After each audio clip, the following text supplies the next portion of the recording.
Today, we talk about... Welcome back. Let's do the Reeboks. As you can see, not a huge selection, but we can still let's get it. So why don't we start with my first Reebok, and that was the Extra Butter collaboration. This was a collaboration they did for the 25th anniversary of this model, the ventilator, as you can see right through there, the ventilation. And this model, I still haven't worn yet. I've kept it dead stock because I do want to, in fact, wear it to a street meet location, aka Carts, aka 53rd and 6th. See where it says street meet there? Yeah.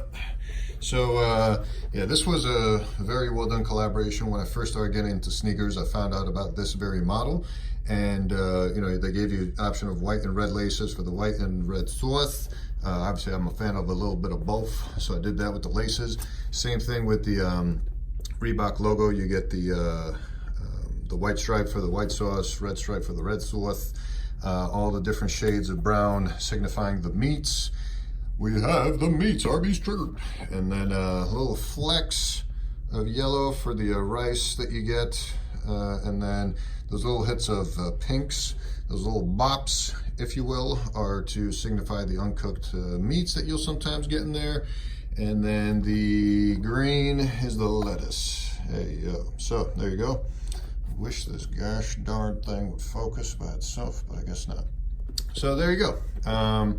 So that was the Street Meets Reebok ventilator. If I remember correctly, my next foray into Reebok was these. These were a JackThreads collaboration. I believe the logo is still in there. Yep, if you can tell. And then it says Reebok on the other one. Actually, yeah, JackThreads.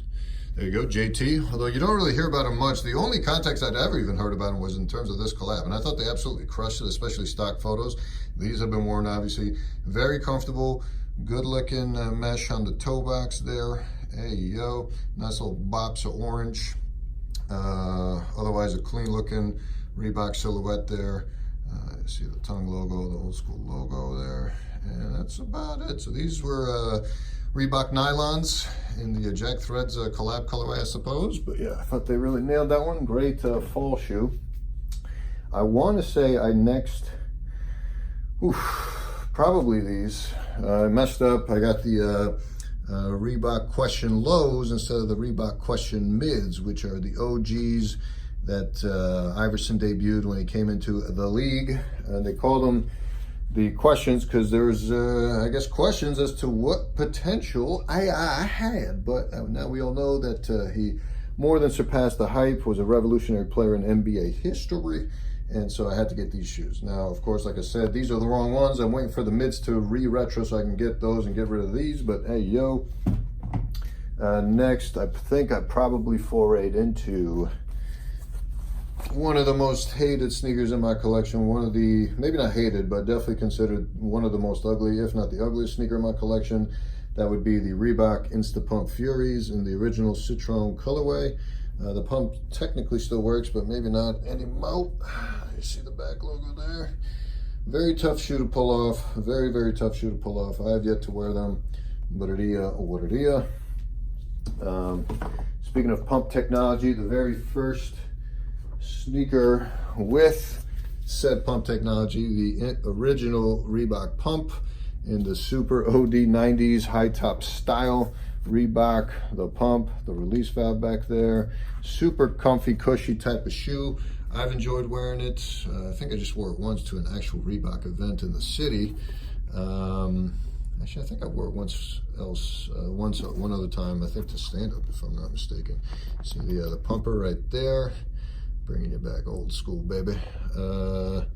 Yeah, very simple shoe. Came out in a black colorway as well, but I didn't get that. And instead, I opted for this black pump. This black pump being the Omni light pump.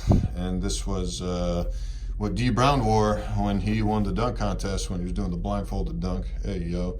So I still haven't worn these. I need to decide a good time and place for it. But hey, yo. So yeah, these are pretty sick.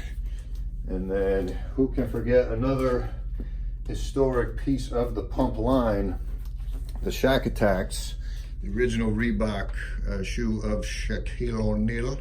And they had recently retroed these, but I think this was the previous retro. Not the OG, but I think there was this retro, and then they retroed it again shortly after.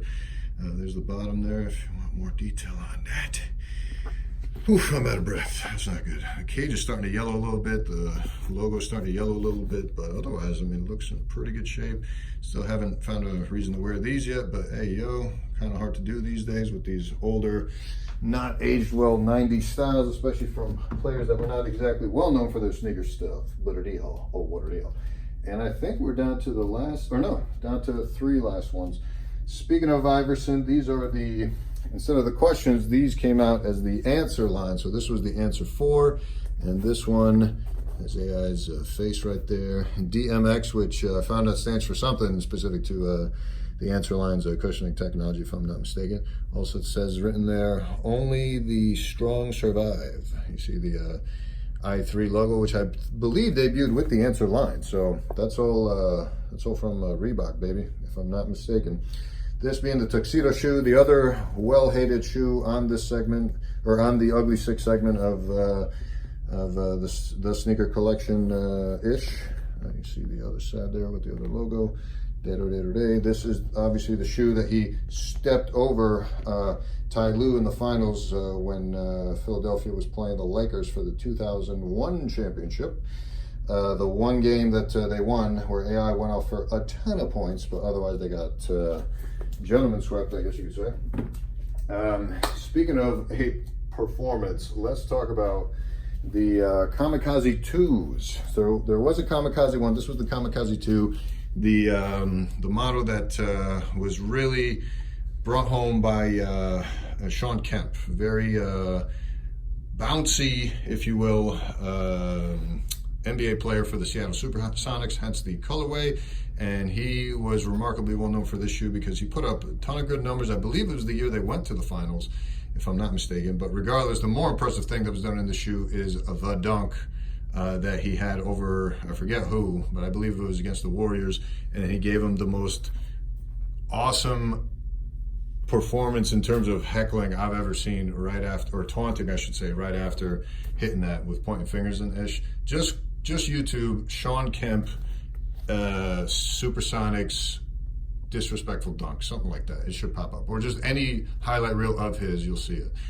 So yeah, I had to get these. I actually wore these to Seattle. These were super fun to wear, comfy as well. And I think now we're down to the last but not least section, which is these bad boys, the Reebok Classic, as names would have it. So this is the version with the gum bottom. I have worn these a couple times. These are also fairly comfortable. You saw, if you've been following the segments, DJ Dramos from the Breakfast Club radio show, I had him on recently, and he rocks with these heavy. He gets a bunch of these fresh pairs of leather on these. Is super nice, actually. Very awesome cop for retail. I would highly recommend this for anyone looking for like a budget sneaker that's like super classy. This one definitely fits the bill, and definitely not that expensive. So hey, yo. There you have it, boy. Reebok collection. More on the way. Sorry, it's been kind of hectic in my brain to be able to bust out enough content that I'm trying to like have y'all enjoy. So it's a work in progress. We're working on it. Again, please, if you haven't already, would really appreciate you going on the podcast app, iTunes app, whatever. Now it's on Stitcher, the podcast. Just if you search Dr. Souls, it should pop up, or the podcast, spelled Lil Wayne style, L-I-L, or wow, L-I-L, T-H-A, La Carta Trade. Yeah, if you could go and rate, review, give it a 5-star rating at the very least. If you could, just even drop a day-to-day comment on it just to kind of help boost up the numbers on that ish. I'd really appreciate it. Working on more sneaker content as well as incorporating sneaker content into the podcast. So that's kind of a direction I'm trying to look into doing. And yeah, more on the way. I think I'm doing Diodora next. We'll see. With that said, we'll see you in the next one. We out. Peace.